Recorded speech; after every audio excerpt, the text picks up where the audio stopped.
This is Genesis Novell, this property. We started it in 2014. We bought this property. I had a defence contract where I was designing vehicles for the defence on Project Overlander 121. With that, helped us create a new beginning, and that's what Genesis Novell means, is a new beginning. I asked my partner what she wanted to do after her diagnosis with ovary cancer. We thought it was fatal, going to be fatal for her. And she told me stories of going to the farm at Flagstone Creek with her uncles as a kid, and how she enjoyed spending time with the cattle. And she said, I would love to buy a small block of dirt and get some cows. Luck has it that, you know, after a few years of checking and a full hysterectomy, whilst there was some other medical issues in regards to, you know, fused organs and this and that, there was no cancer found, and Jodie was clear. When I turned 40, I'm 46 now. When I turned 40, I started the journey to try and utilise my previous industries to help other people and community service. So I started doing Cert 4 in mental health. I didn't know how it would go. So I started off just with the certificate course. Took me 2 years to go through and got that. And I was doing a lot of work on the Gold Coast and that, doing my work experience and that there. And then sort of COVID hit in 2020, as everyone knows, you know, and I was still very new to the industry, but working as a mental health practitioner and supporting people, that border closure created a lot of negative impacts on a lot of people, and there was not a lot I could do. I didn't have much of a voice, I didn't have much experience back then, but I could see the pain in people's eyes where they lived on one side of the border and their support was on the other, and they literally couldn't get it. And these people, you know, were suicidal or whatever, or you know, had mental challenges, and there was all sorts of family disputes and work disputes. People couldn't go to work, and there was all sorts of issues I was hearing just with this imaginary line that they decided to close everything down, you know. And I was trying my best, you know, on the Zoom calls and trying to support people as I could, and continued the journey to do my diploma in counselling. So I'd done that. That took me 2 years to get through. All the while learning about myself as well, because, you know, we're trying to redevelop our lives and develop industries, you know, with some fruit, vegetables and markets and ways of generating money on the property. One of the things, the conditions of the farm was, you know, we don't have cows for slaughter. They're not for meat. They're for pets, and that was one of the mad concepts that we're trying to work with, you know. And it's sort of a breakthrough industry that not many people were doing. It got to the point, like when we used to have yabbies in the dam, you know, we'd catch the yabbies and they'd get a name. If you had a name, you couldn't eat the yabbies, so we couldn't even, you know, eat the yabbies in our own dam. They were all called Blue Claw or Bluey or One Claw, or, you know, all sorts of names like that. So trying to generate a small cattle herd, an income from a small cattle herd, was challenging, and, you know, we come up with the concept of, you know, using it for mental health purposes and creating better outcomes for people's overall health and well-being by just chilling with the cows. But even before COVID hit in 2019 was when this property started to be treated by the National Fire and Eradication Program. Back then it had a strategy where there was a radius around known nests. So there's a Gatton University campus up the road, and we got within a 5 or 8 kilometre radius of known nests that were found on the Gatton campus. So originally it was helicopters, and the helicopters were just relentless for months, doing all this area. It was almost like a war zone. Over the property, over the dam, over the house, everywhere at the start in 2019, it was relentless, yeah, for months. For months, the whole area, up the hills, all these waterways come through here. One of the horses run through the fence and got injured, and one of the cattle got injured in the barbed wire fences because the noise from the helicopter was spooking them. I was very angry about the about the cattle. So I said, look, we can't have any low flying activity on here. So they said, okay, that's all right, we'll get some motorbikes in. And so they come here with some motorbikes with spray bars. At the time it was a drought. There was no water in the dam at all, it was all drought. And I remember one of the times they come here, they were hooning, they were like cowboys, and they were using it like a endurance race or something, running up and down the dam walls there and up in the bed of the dam in the water.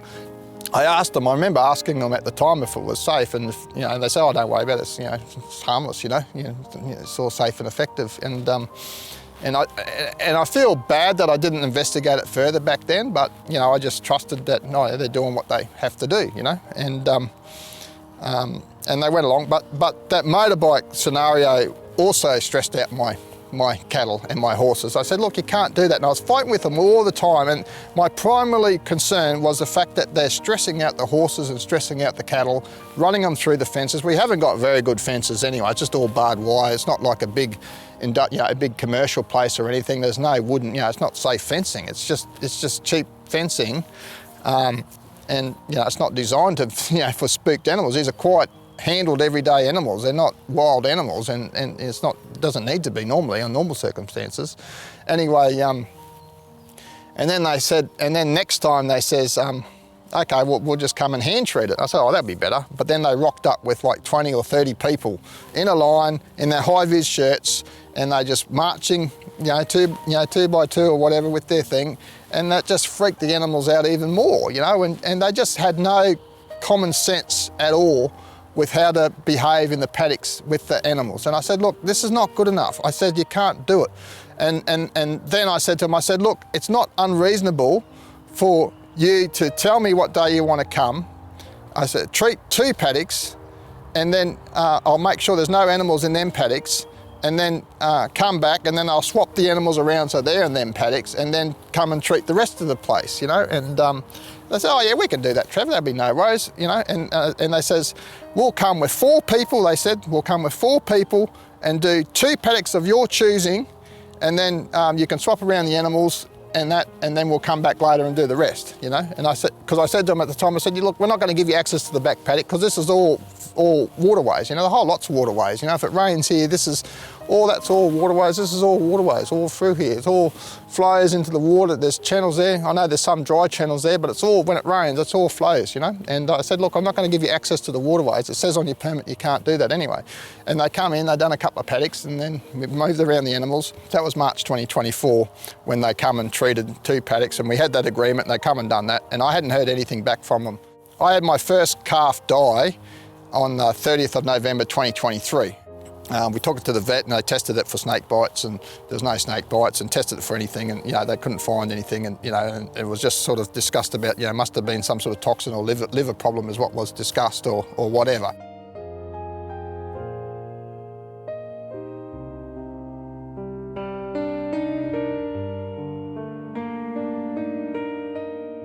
About 6 months later, it was about the June the following year, 2024, when the second calf was born, and it had tight tendons, so it had feet, it was like on its tippy toes when it was walking, and that's the first time that we ever seen that as well. And we were sort of researching it, and they're saying, oh, sometimes a calf can grow too big for mum and it gets squashed up a bit and just needs to loosen up its tendons a bit, and talk to the vet, and there's some sort of antibiotics you can give it to loosen up its tendons, and we just treated it for that, and didn't think much more of it. But it had the same symptoms and the same decline in cognitive ability over that 6-week period. So and it was euthanased on the 9th of June.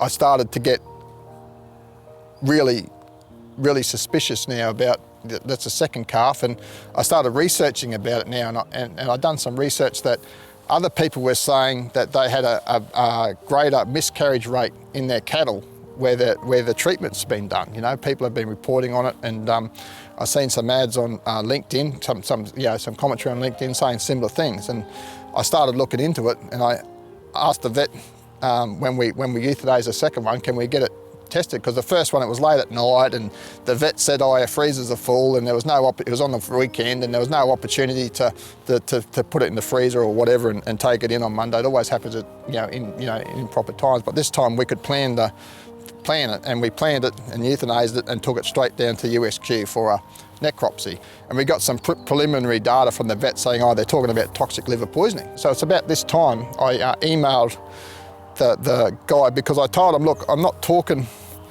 anymore because everything was words. I said, look, we've got to put everything in writing. I says, I have concerns. I've got some dead cows, some dead calves.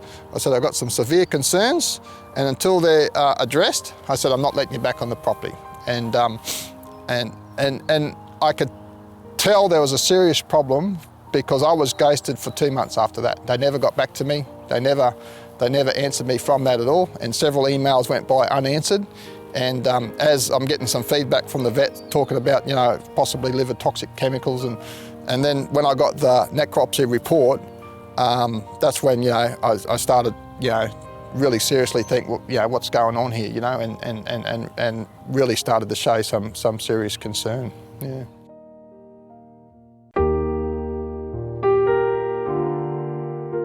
At the end of the day, I am responsible for the health and well-being of the animals that reside on this property. That is my job as a human, a custodian of the fine, magnificent creatures that reside here, and it's my responsibility to keep them safe, and I will continue to advocate for them to keep them safe.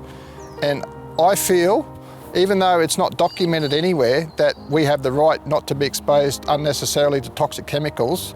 I feel that I'm fighting for my choice not to expose my cattle to toxic chemicals. There's obviously something wrong. The scientific evidence that's available for anyone to view, peer-reviewed thing, is saying repeated excessive exposure to these toxic chemicals creates different effects depending on environmental conditions, depending on weather, depending on animal susceptibility. There's so many factors involved in this broad-scale baiting. For example, this small acreage farm has a lot of stock on it per acre than what other places would have.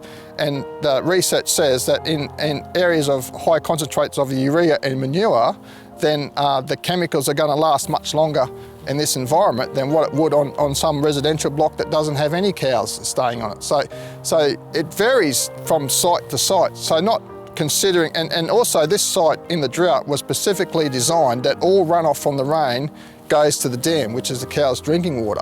So if it rains and there's still bait on the ground, it's going to end up in the cow's drinking water. So obviously that's a risk that I have that other people don't have, who don't have cattle or don't have livestock, but also don't have the full runoff that I've got into the dam. But generally it doesn't matter where you bait.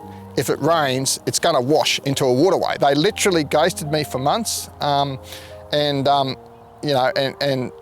when they did talk to me, it was just all innuendo, and you could tell there was something seriously wrong with this program. Yeah.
I am. Please watch out. Please watch out so you don't get hurt. You got.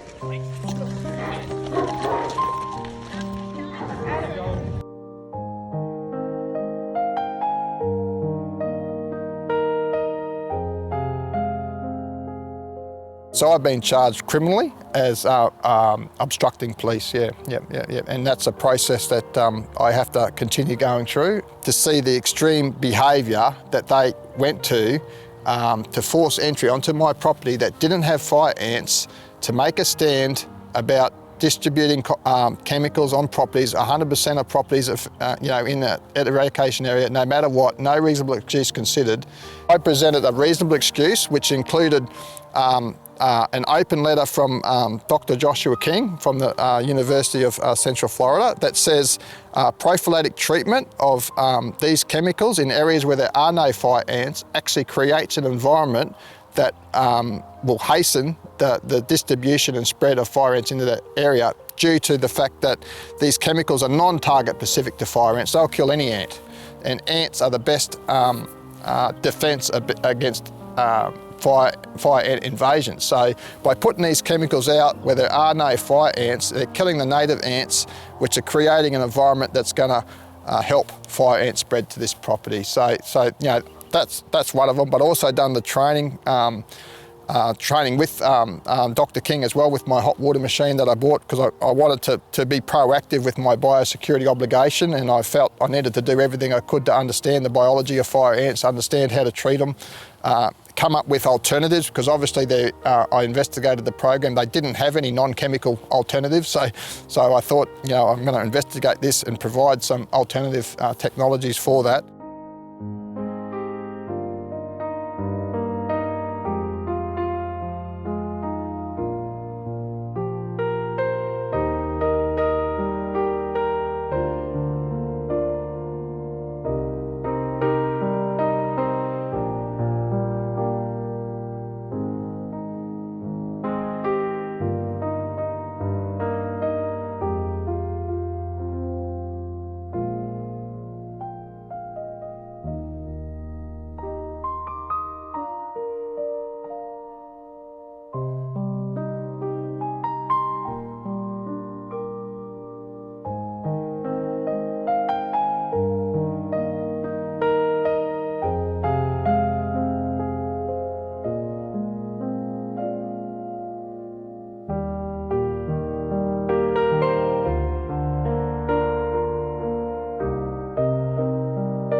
And I've done the National Fire Ant Eradication Identification Certificates as well on the thing, and all that added substance to my reasonable excuse. I was meeting my biosecurity obligations, I was learning all about fire ants, I was providing alternatives, I was surveying my property. There's no fire ants here, there's no fire ants in the neighbouring properties anywhere, and and it wasn't even considered. And the problem is the Department of Primary Industries, or National Fire Ant Eradication Program, feel that they're the ones that are judge, jury and executioner of the decision-making process, and they didn't even respond. They wouldn't even respond to a reasonable excuse that I presided on a stat deck that involved, at the time, that was 2 dead calves, plus all them other things. I sent it to them before Christmas in December, sent it to them in January, and sent it to them in February.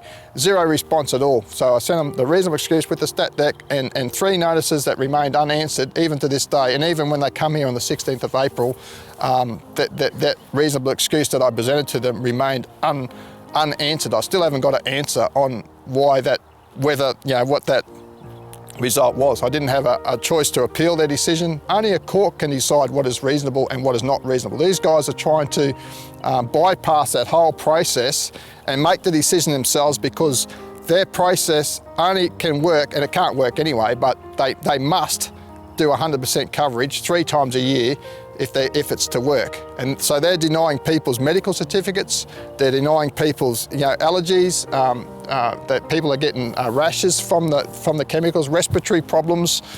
There's people that are on severe lung transplant waiting lists that are impacted from the dust of the aerial spraying that they're ignoring. And kids with allergic reactions to the stuff that are getting rashes all over their face that are being ignored.